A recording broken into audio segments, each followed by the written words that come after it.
Welcome to this week's episode. Sarah Vaughan is who we're talking about, and the album is Sassy Swings the Tivoli. Hopefully, you've already listened to the album. If not, stop now and go do so. If you don't want to listen to the album and want to skip forward in the chapter markers below, we have the audio clips that we've selected to talk about. Come back then and listen to our journey as we discuss the historic time frame and the historic location of the Tivoli. Welcome, everyone, to the Unconnoisseur channel. My name is Matt, And I'm Drew. and we are here to discuss our favorite topic, which is jazz. We are using the Jazzwise magazine Top 100 Albums That Shook the World from 2022 as our guide. Throughout the week, we listen to one album, the one that we're going to talk about today, and we kind of discuss it between us, and then so here we go. This week, we get to listen to, or had the opportunity to listen to, and hopefully you have as well, Sarah Vaughan. This is album number 80 on the countdown, and that means this is episode number 20 for us. Sassy Swings the Tivoli. What an album to have had your ears on. It was just a great week in music for me. It was a great week in music for you, because I know that we've listened to this album. Tell me a little bit about your week before we kick off the conversation about Sassy, because, it's going to be a good one, I'm sure. It's going to be a good one for sure. So I had the opportunity to have live music in my ears again this week. Friday night, Kendra and I drove up to an amphitheater in Auburn to see Big Caddy Daddy. They're a 70s, 80s, 90s kind of group. And they were doing a fundraiser. It was free. It was free concert. And they were doing a fundraiser for Riley's, I think, Children's Hospital. But so it was a beautiful night to sit outside, listen to some music. And then Saturday night, man, we got to hear we got to hear a far better band Saturday night. We drove to Plymouth, and I got to see Lady D and the band called VO play at a cool venue in Plymouth. So Friday night's music was not my favorite. Let's put it that way. The band wasn't. They weren't tight, and the lead singer, she struggled on several songs. She had a lot of fun. She was dancing around, and had the crowd going. But compared to VO, how tight they performed, and the venue that they were at had this big screen in the back, and the video producer, he was putting cool graphics and smoke on the screen behind him and stuff. So oh man, I'm so proud of that girl, first of all, because she just laid it down Saturday night, and it was definitely worth the hour and a half drive to go see VO. So, and the artist that we're going to discuss, Sarah, yep, she was in my ears this week. Not only Sassy Swings the Tivoli for me, but we'll talk about how many other albums I listened to. And so, what about you? What was your week in music like? You know, my week this week was, again, pretty chill as we get ready for what's coming up next week. Uh, Really, anything that I've got to talk about is all prep stuff. This week was no washers blowing up, no miscellaneous things happening. I think one of the most exciting things that I got to do was finish up the video editing for the 10 for 10, which Yeah. we wrapped up last week. And listening back to the last 10 weeks of music, it constantly reminds me that, first of all, you've texted, it's a marathon, not a sprint. We're just enjoying one album a week, these little bite-sized nuggets of music that lead us to more albums, to more music, to more excitement of jazz. And so just thinking about, first of all, the fact that we've now done 20 complete albums. We've talked about this. We've shared this with the internet and with the podcast listeners. This has been a big deal.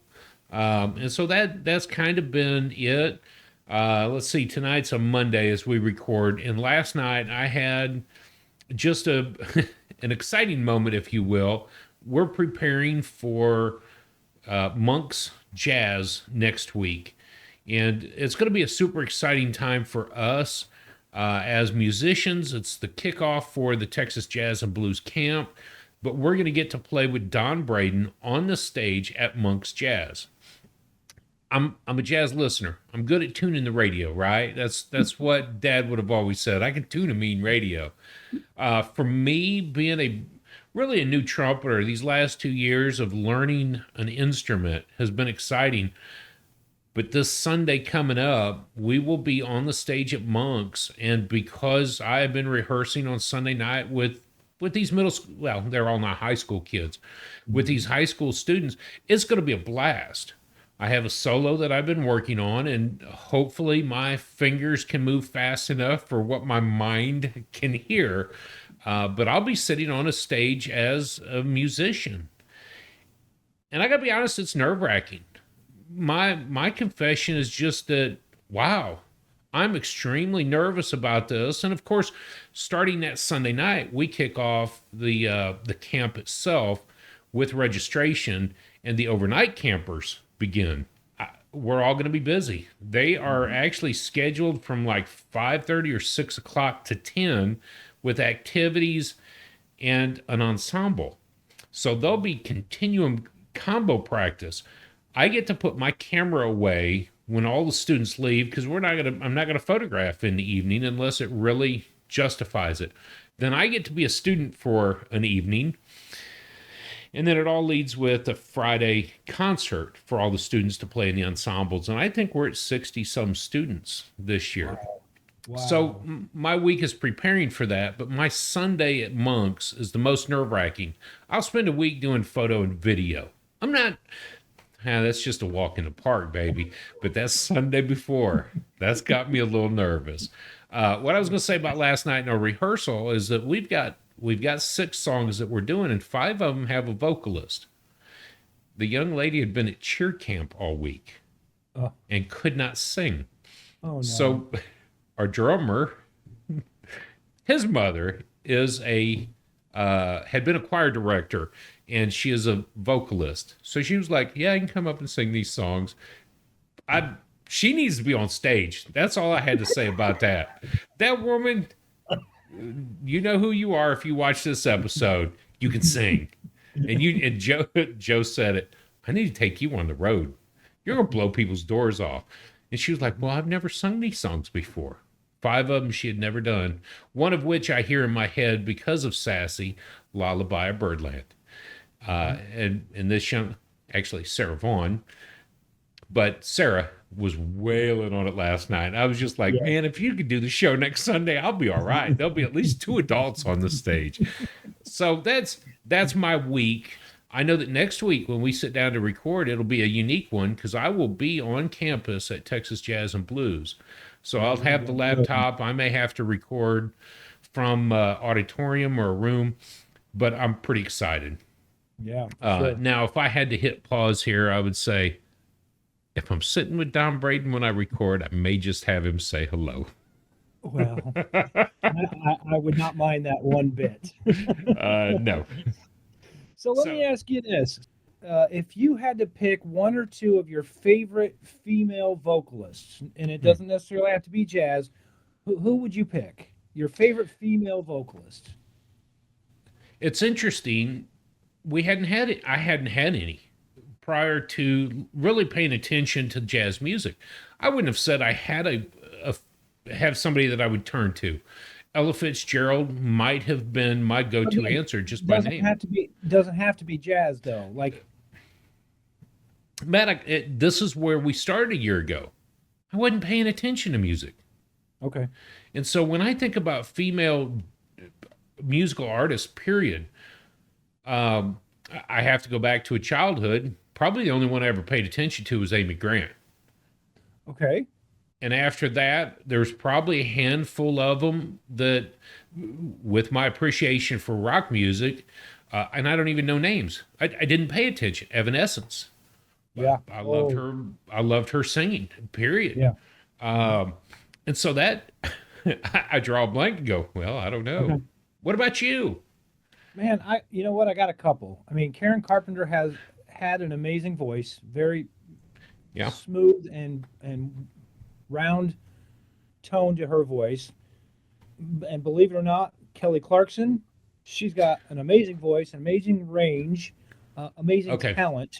Kelly Clarkson and um, the other female country singer from American Idol. Kelly, not Kelly, but I'm drawing a blank with you. Yeah, uh huh. I Oh can shoot, picture her right now. yeah, the That legs. that would also tell me in the back of my mind, is it Jennifer Lawrence that also came? No. Oh yeah, Jennifer Lawrence. Yes, she came from American Idol. Yes. Yes. Leading from that question, how does Sarah Vaughan, how does she compare to the likes of vocal range and vocal tone to to some of your favorites? Evanescence. Would you rate her as high on the like the use of her voice? How do you think Sarah compares to some of your other favorite artists?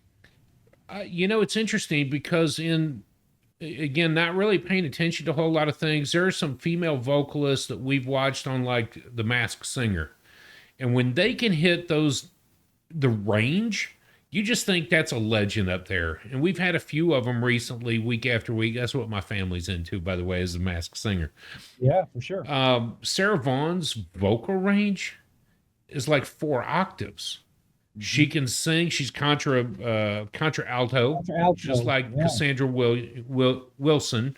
Mhm. But she is a soprano as well, and she can hit those high notes. Matt, you were getting ready to say who the other country artist was. Well, yeah, it was Carrie Underwood. I mean, she's just got an amazing voice, amazing Yeah. range, amazing tone, talent.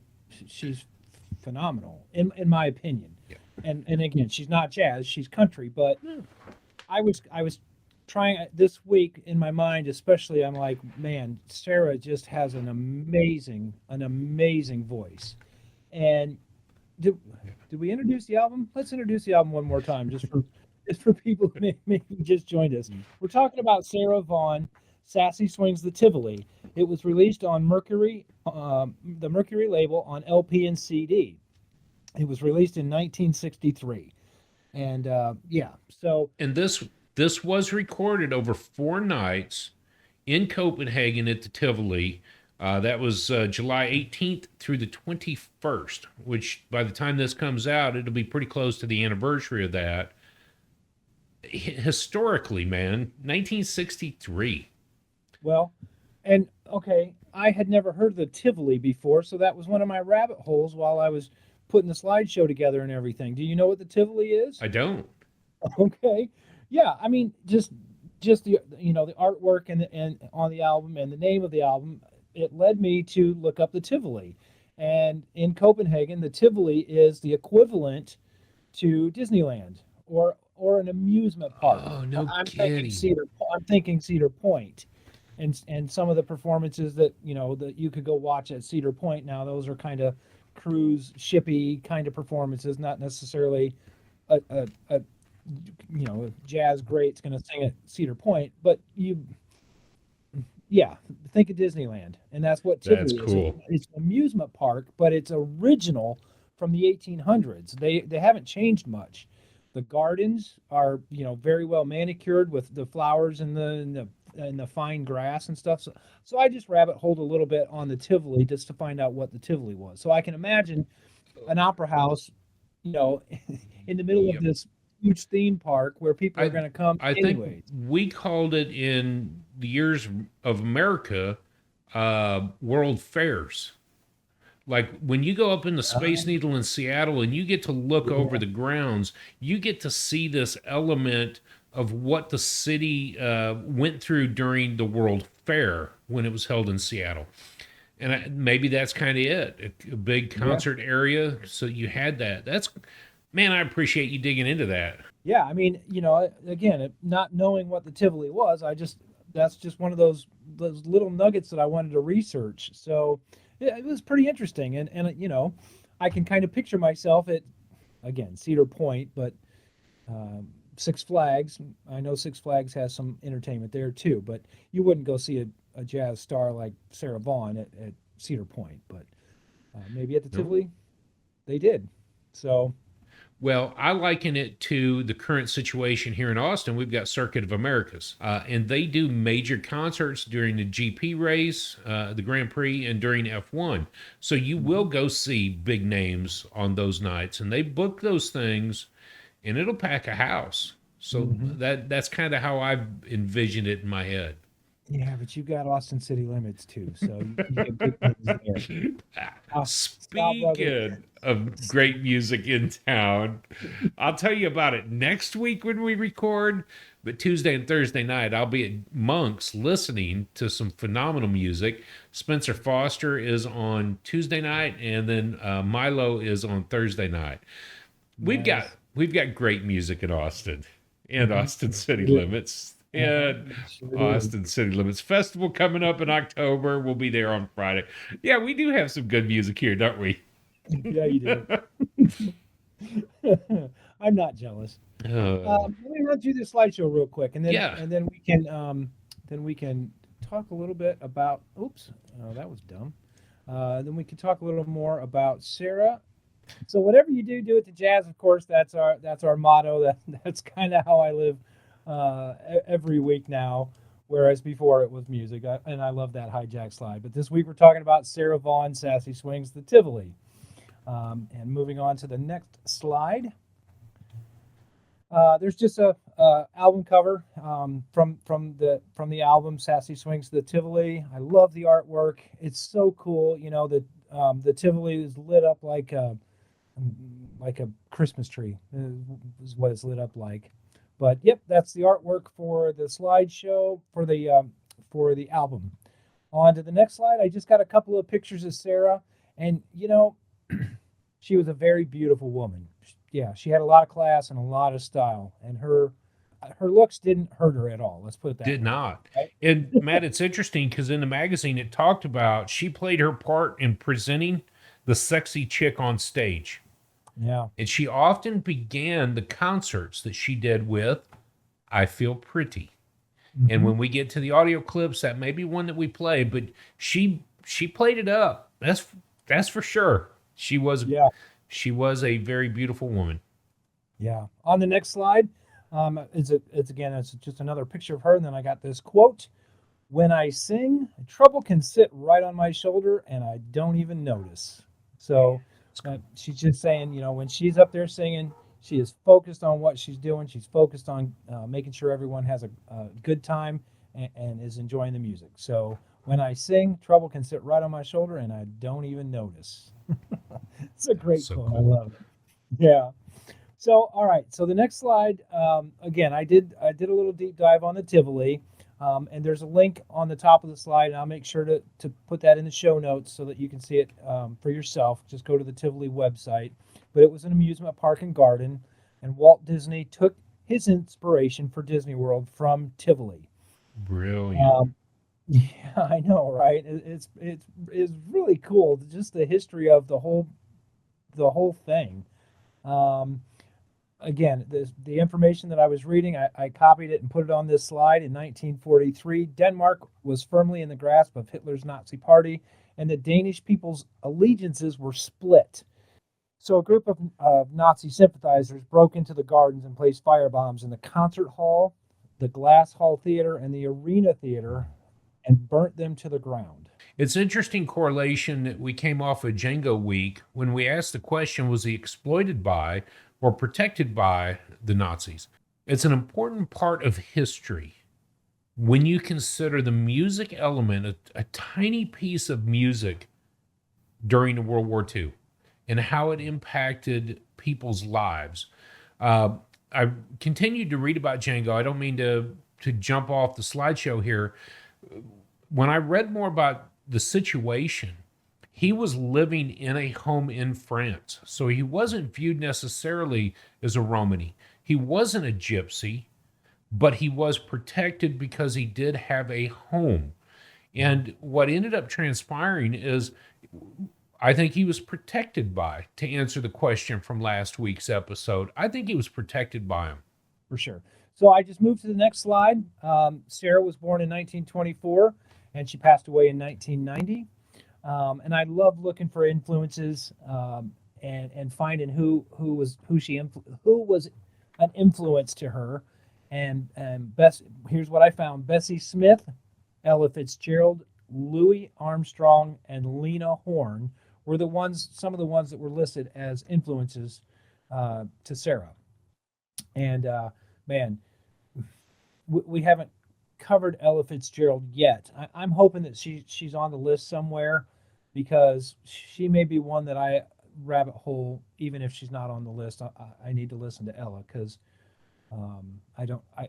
sad to say it, but I don't know much of her music. So. And what I got to experience in the last couple of weeks is Ella and Louis. Yeah. My daughter wanted to listen to that. So I've had a little bit more of her in my ears than I'm sure you have. So yeah, go check her out. I'm sure she better be on the list, as you said 10 episodes ago. If she's not, I'm gonna do this episode with no shirt on. She better be on the list. So 48 studio albums, 35 compilation albums, and 10 live albums. I mean, that's a discography that it would take you several weeks to get through. Doing one at a time, or a couple a day even. It would take you a couple of weeks just to get through that discography. She started recording in 1950, and her final recording, what I found, was 1987. She, of course, is in that vocal jazz and traditional pop genre. And the funny thing, I think it was even in the magazine that it said that she wasn't pigeonholed into only a jazz singer. She did other stuff, traditional pop, and one of the albums that I listened to this week, besides the Tivoli, and I'll talk about that in a minute. But so yeah, vocal jazz and traditional pop. Some of the awards that she's won: she won 9 Grammy. She was nominated 9 times for Grammy, and she won twice. I failed to write down the albums that she won the Grammys on. We probably should look that up though, huh? And in 1985, star on the Hollywood Walk of Fame with her name on it. So that's a big deal. She did win a Lifetime Achievement Award, as well as others. Yep. So, yeah. George and Ira Gershwin Lifetime Achievement Award, which is next on the list. I'm sorry. Because you can't see the slideshow this week because of my dumb computer. Oh, Matt, that's funny. Yeah, that is funny. I went ahead and put the 6 degrees on here just to remind myself to talk about the 6 degrees of Miles. So I'm going to do mine now. And if you found a different one, that's awesome. But here's what I did. I got Sarah she sang with Dizzy Gillespie. And of course, Dizzy and Miles collaborated on a couple of different things anyway. So I got Sarah, Dizzy, and Miles. So that's 2 degrees. I thought you were going to go for the obvious. So I wrote it down expecting that you would have had something a little bit different. I had Miles and Quincy.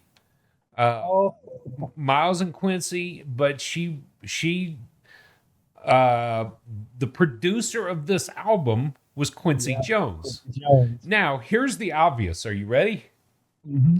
Sarah Vaughan featuring Miles Davis. It might as well be spring.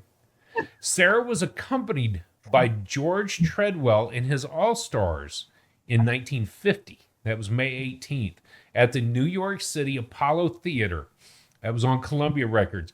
Oh, and by the way, Miles with Sassy in 1950, the Good Night at, what was it called? Good Night, My Love. And that was Sarah Vaughan in Hi-Fi.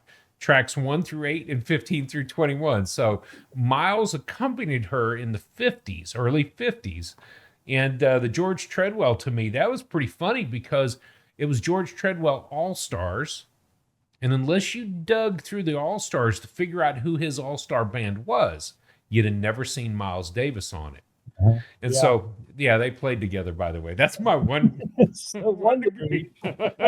So I figured you were going to say that. That's why I looked into Quincy Jones as the next. I'm like, who hasn't Quincy produced by now? So I'll let you finish the slide there. I was so excited to have another one. That's awesome. Yeah, those nuggets that you drop are amazing. So I'm on the last slide now. Today in jazz history for June the 11th, 1937, pianist Fats Waller records "I Ain't Got Nobody." And if I do remember right, Van Halen did that song with David Lee Roth, right? I Here we ain't got go. nobody. Yeah.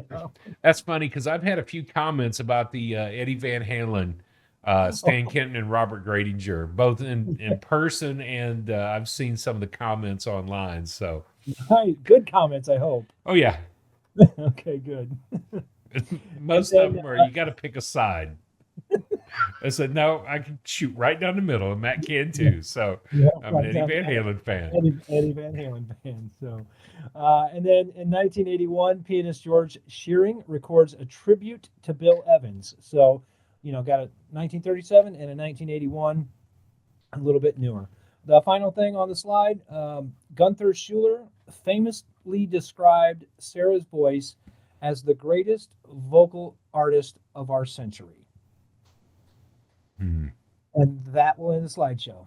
Hey, and now I get to see your face I again. cannot argue with that. Not Yeah. that So, last statement there. so let's dive into the album just a little bit more. What do you say? I think we should. Okay. Absolutely. 2 hours of music listening to.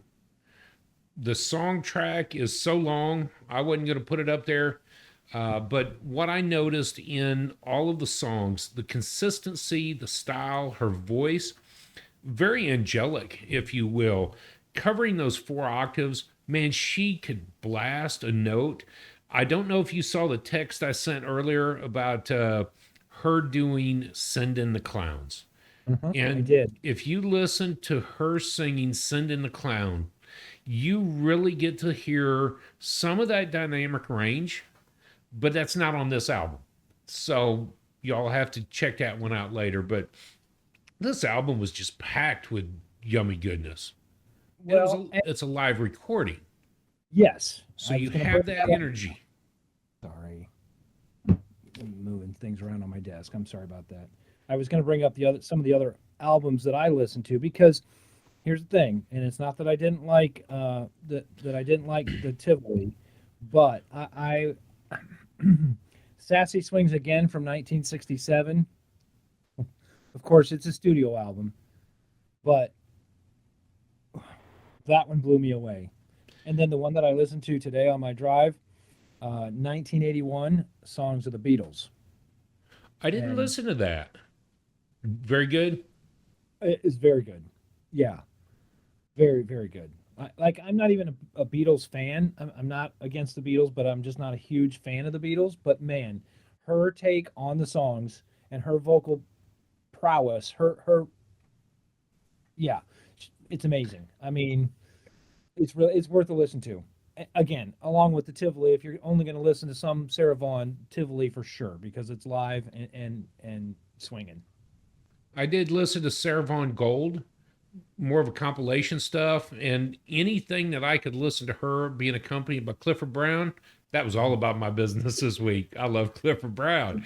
But I noticed something in his playing style while singing with her. He played to accompany her. And so it's Yeah. not the Clifford you think about with that hard bop sound, but there was something very soulful about those two playing their instruments together. And I heard that in the Tivoli.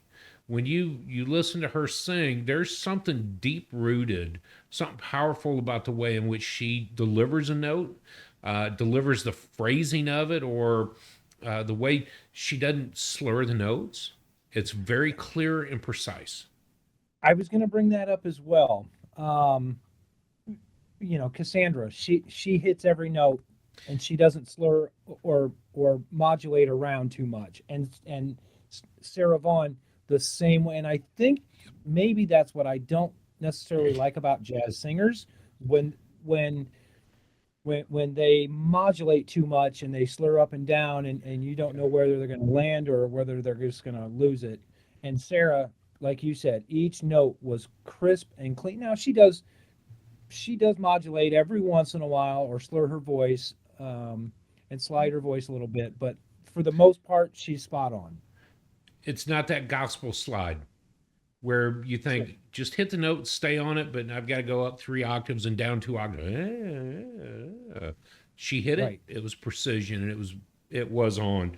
I think they Yes. talked about that in the magazine as well. Um, uh, I don't see it written down there, but many people talked about it. That the precision strike of her notes was it. Vaughn had a large vocal range of soprano, though a female baritone, exceptional body, volume, a variety of vocal textures, and superb and highly personal vocal control. She Hmm. could control that voice. Her ear and sense of pitch was almost perfect, and there were no difficult intervals. I think that kind of summed up her ability in a nutshell to be precision oriented. She knew what she wanted to do.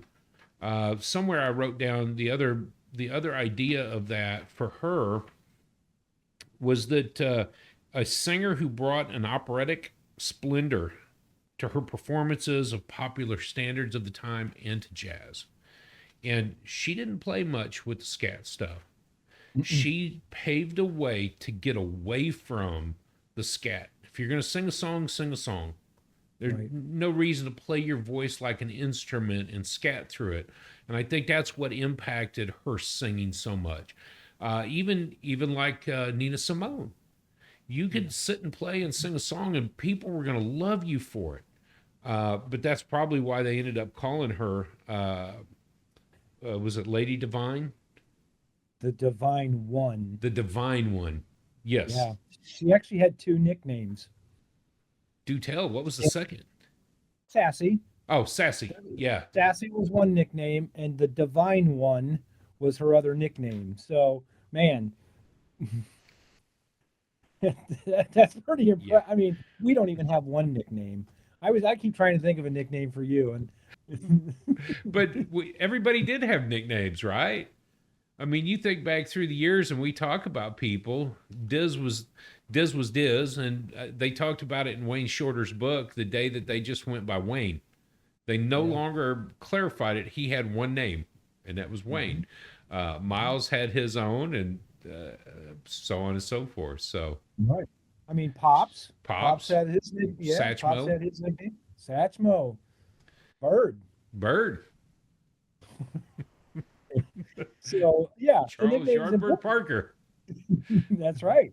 And Sassy had two of them. So yeah, I just found that interesting that I don't know that she Yeah. had two nicknames. So, are you ready to rate the album? You want to I'm ready to rate it. There's something that I wanted to include in my conversation about this. Y'all have listened to it, I hope, and if you haven't, you're about to. What I want you to do, I ask for great headphones so that I can sit and listen to music. I'm not going to sell you on nothing, but get a good set of headphones and plug this album in. Unfortunately, it's going to take 2 hours of your life. For most people, that's just an evening movie. Plug it in and begin to listen. What I found myself doing, and I did it this week as well when I put my earphones on, I disappeared and I was sitting in the audience. Somehow I was magically projected right there. I was in the audience clapping and cheering. I realize it's Denmark and I probably couldn't have spoke the language, but the people next to me, I could feel this impact as I sat and listened to her. She draws you in. And maybe that's where that second nickname come from. I have no doubt that this album, if you ask me in the 10 on 10 in the weeks to come, would you recommend this for a first time listener? Absolutely yes. No doubt. This is when for you and I vocal jazz started to become really relevant. Her voice was uh, one of those things. female vocal jazz? Because Female vocal we've had, jazz. yeah. I mean, Cassandra, she knocked it out of the park. Gregory Porter, I'll never ever stop listening to Gregory Porter ever, never. So, it's but it's interesting, Matt, because none of these names, just like you had asked earlier, any female vocalists that stand out. I hadn't paid attention. In 49 years, I've never paid attention at this level. And now Cassandra, Nina Simone, and this album. We haven't covered Nina yet. We covered Cassandra. How's that? Abby Lincoln. We covered Abby. We covered Abby. Yep. Yeah. Abby is blue. So I think that this become really exciting to me as we journey on. So without hesitation, I will tell you, it did not shake my world like some of the albums have, but I was excited to give it an 8.5. Man, that's brilliant. It's a good way to put it. It did not shake my world. This album, The Tivoli, did not shake my world as much as Sassy Swings again. That one hit me really hard. But I'm happy to say 8.5 for me this week too. I mean, that's a great score in my opinion anyways. Something that I'm going to come back and listen to for the next couple of years. The next couple of years anyways, because we always say it's a marathon, not a sprint, but dang, we're 20 weeks into this marathon and we're listening to some really good jazz music. Yeah, Matt, we are at 80. We've got 80 albums better than this coming. Can you imagine what the next 80 is going to be if this is where we're at today? Right. I wait for that day when we just listen to it like where we're at currently, and I'm excited about tomorrow's conversation. I haven't listened to a lot of his work because I've gorged myself in the past on it. But there's a moment when you just go, okay, Tuesday morning, I get to say, yeah, I gave it a 10. Let's move to the next album, right? But that's kind of when we get into this, if we're at 80, and I'm going to get emotional because I think about it. What's number 10, 9, and 8 going to sound like to us? Once we've appreciated it, once it's grown on us, once we know what we're in for, how much more will it impact us? And so for y'all listening, yes, we're uber geeks now on this. I'm a huge fan of jazz because it's been a year of just absorbing a little bit of it at a time and appreciating it for some of its complexities over too many notes, as people will say, or I just didn't understand it. Listen to it. You don't have to understand it. Like it or don't. Yeah. But please give it a chance. And as you find songs that begin to sink in, like this album. Matt, I had a question for you. I wanted to play a couple of songs from hers, and I want to drop those in. But even right now is a good time. I Feel Pretty is an important one to me because she did play that sexy female on stage. I agree. Yep. So I'm gonna hit play on that, and here we go in 3, 2, 1.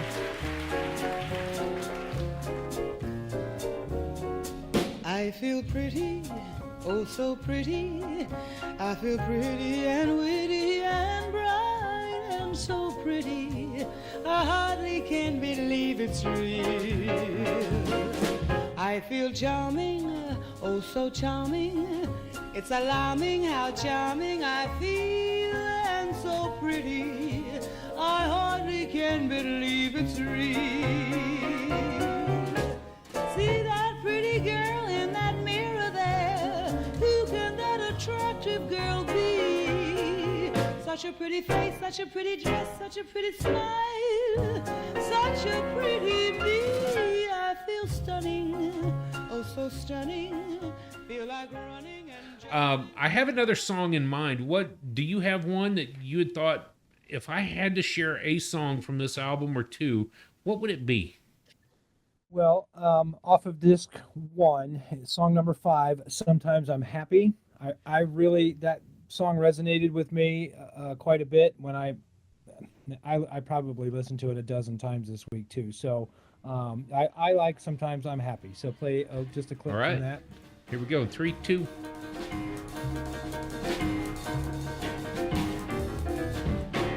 Sometimes I'm happy, sometimes I'm blue. My disposition, baby, just depends on you. I never mind the rain in the sky, as long as there is sun in your eyes. Sometimes I love you, Sometimes I hate you, but when I hate you, baby, it's because I love you, darling. That's how I am. What can I do? I'm happy when I'm with you. Shabba-dubba-dubba-doo-doo-doo-doo. Shabba-dubba-doo-doo-doo-doo-doo-doo-doo-doo-doo-doo-doo. Yeah. Did you have another one? Because if not, I do have one I've thought about.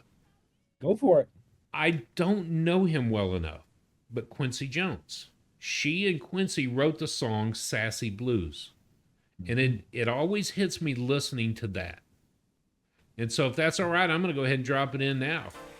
Yeah, do it.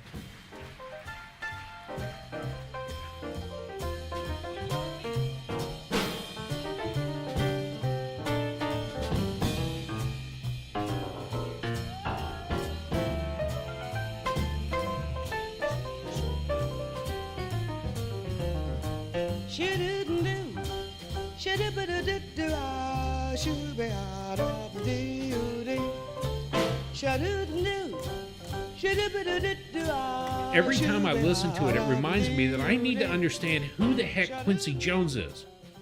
I feel bad. I probably should know who it is. The name is like Miles Davis or Wayne Shorter, Herbie Hancock, Joe Zawinul.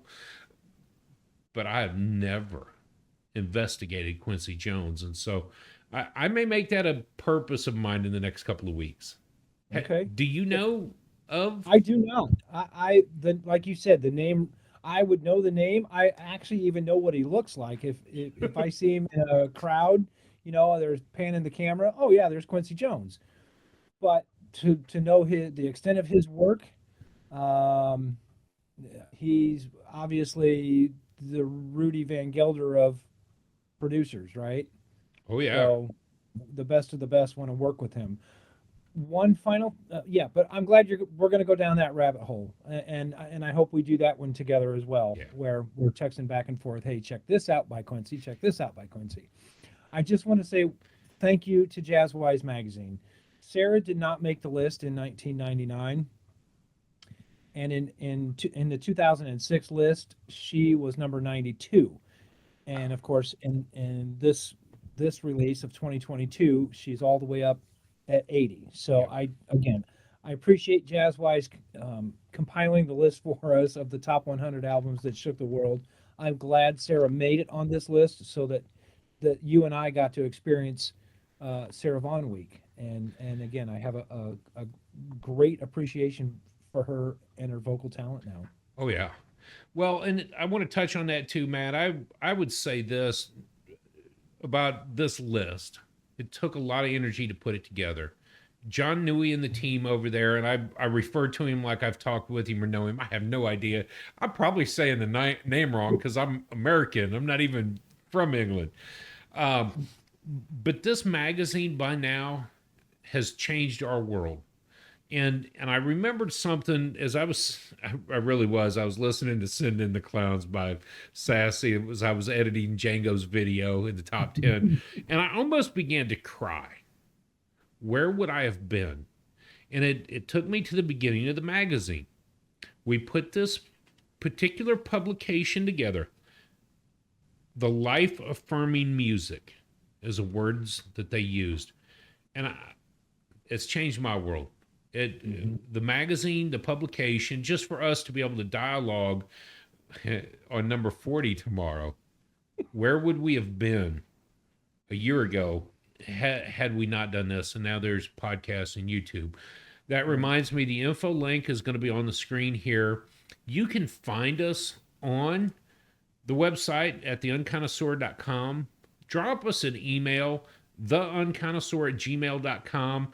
Watch Matt's TikToks because the information he provides, the fun that I have, just every time I get a notification, I'm like, I got to see what he's doing. And then, of course, you're on YouTube checking us out. I don't have the podcast channels on this info page, but we're on 3 major platforms. So, yeah, come check us out. Yes, we are 2 brothers having a conversation about jazz. Our hope and ambition week after week, and we talked about this last week, is that just one person gives it a listen. And I said, just check out and enjoy one album. And you said, well, what about an album from this person and that person? I had so much fun with the 10 on 10 while I was sitting here, Matt. It just cracked me up because I'm like, man, here we are, 20 albums in. And now we get to this album, number 80. I looked down and I realized this. Where are we going next week? Would you like to talk about album 79? Can I? Can I? I know you will. Okay, so here's the one thing on my journey that this week coming up especially taught me was don't judge a book by its cover. Now, Drew's a lot more invested in learning the groups and who's playing and remembering who's in each group and this, that, and the other. And we came to this week, and I'm like, Courtney Pine, never heard of him, didn't know any works by him. And Drew said, yes, you have. You've heard him play. He plays in the Jazz Warriors. And I'm like, okay, all right. So album number 79, Courtney Pine, Journey to the Urge Within. Mm-hmm. I'm just gonna let it sit. We're just gonna let it sit there. Listen, if you only take one recommendation from the Unconnoisseurs, and you didn't listen to Sassy last week, dear God, please put on Courtney Pine. Oh yeah. Please. You will not regret it. Journey to the Urge Within. This is the week that opened up for me. I got so excited this week, and Courtney has been one of those that I've come back to over and over again. And what do you want to say? You want to say anything? A moment of silence because it's an awesome album. It hit me this week. Courtney Pine, and you look at that name, you go back to Jazz Warriors, and then you see on this album Gary Crosby. Those two names are tomorrow's Warriors. Mm-hmm. Courtney established an organization to bring the music to the young black British crowd, and these two together, Courtney Pine spearheaded that movement to educate people on jazz music. And because of that, I just got super excited about Courtney Pine, just to study tomorrow's Warriors and what they mean. And I'm part of the New School Music Austin, and they're teaching students about jazz music and the history of it, and the straight jazz, if you will, that purist, it comes from somewhere. Learn that somewhere. And they're doing that in the British scene. And then the album hits, and we joked about it before. If you have real high expectations of who it is and the album doesn't quite hit, you just go, eh. So I had some high expectations from Jazz Warriors, but we didn't know what we didn't know. And then when the album hit, I know what we probably rated this. I haven't even looked at my notes in a while, so I'm going to flip that open. I don't want to give it away, but I think we gave it a pretty good score as well. Yeah. But in my head, Matt, you've talked about this with Wynton albums. You know what song comes next? Mm-hmm. I know this album almost by heart because I've listened to it so many times. And not to say that I haven't listened to many other albums of his, but I've listened to this. Oh, we're gonna talk about some other albums by Courtney Pine. Next week is gonna be a banger. Next week is gonna be a banging episode. I cannot wait. Yeah. Well, you know what? I can wait. If it's a whole week of just listening to Courtney Pine, I'm okay. And if we get to next week and go, hey, dude, I'll be sitting with a brilliant saxophone player next week when we talk about Courtney Pine. I'm just going to lean over and ask, hey, do you know the guy? You got anything you want to say about him? And this is... Jazz scenes are unique, but yeah. Can you get his number? Text him real quick. Tell him we're doing an episode on it. Just gonna say, hey, can you bring Courtney Pine next week? It's gonna be a great week. Courtney Pine, Journey to the Urge Within. Trust me. You will not be disappointed. And I'll have a slide up so you can see the album right now. All right. Cool. Hey, well, we hope you enjoyed our conversation on Sarah Vaughan. And please join us again next week for our discussion on Courtney Pine. Be sure to leave us a comment. Tell us what you think of our discussion. Give us a thumbs up. Give us a like. Give us a subscribe. It doesn't cost anything. You know that. But again, thank you for watching. Have a great week. Cheers, everybody.